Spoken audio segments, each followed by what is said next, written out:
Hi, I'm Rachel Downs with Strategic Dog Sports. Welcome to lesson 6 of stimulus control. In this part of the lesson, we're going to be working on food exercises. So for this, we're going to be looking at the tunnel, the wing wrap, and a stationary behavior.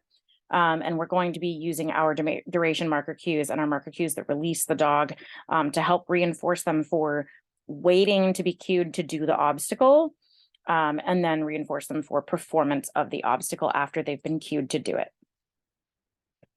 In this lesson, we're going to start adding a little bit of motion to some of these, especially with the tunnel. And so in the first exercise, you're going to see me work with,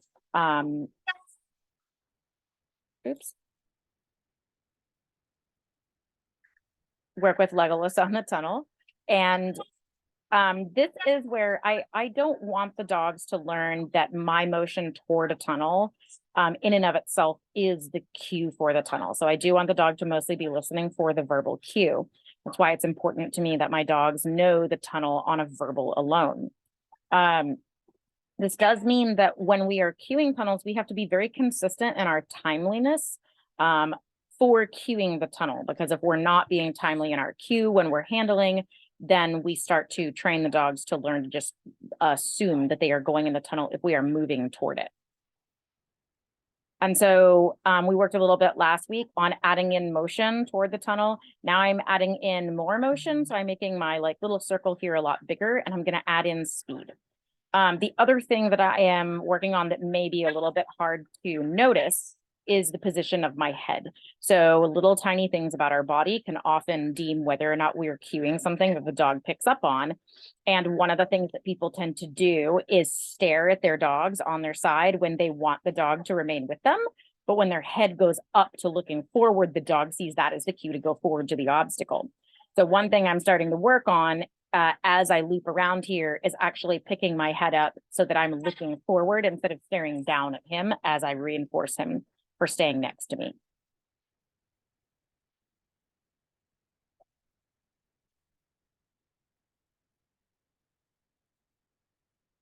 And so he made a really good choice right there. So I fed him for it. I marked that choice and then fed him.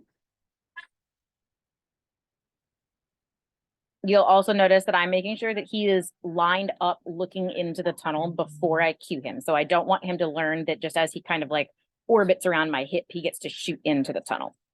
So for the stationary behavior, we are going to be working on simply using the release forward to reinforce the dog for the stay.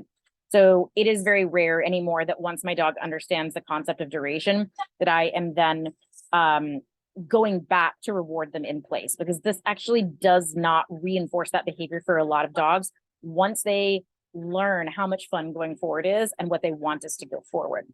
So I'm working slowly on building up distance from my dog.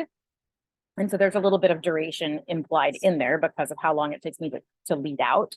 But to build up duration from my dog and distance from my dog, and then cue her to do the jump, and then reinforce the jump.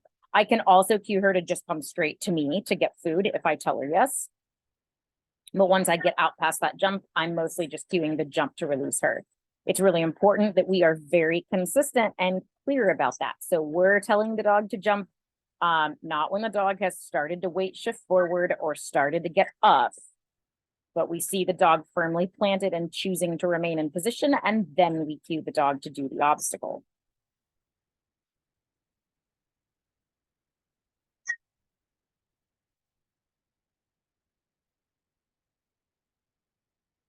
And then you'll notice that cookie magnet all the way back around, so there's not a bunch of junky behavior added in there.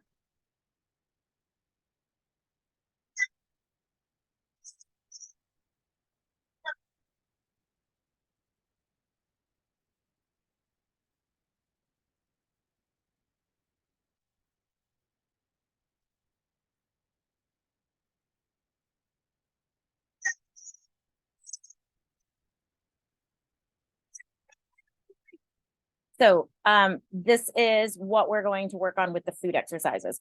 We're actually not going to work on wing stuff because we kind of reached what we wanted to reach in lesson 5 with that. But if you have not gotten successful with the lesson 5 with food, then I would keep on with it. When we get to, or if you go on to the advanced stimulus control class, then the food exercises will require a dish or a treat and train or other food robot.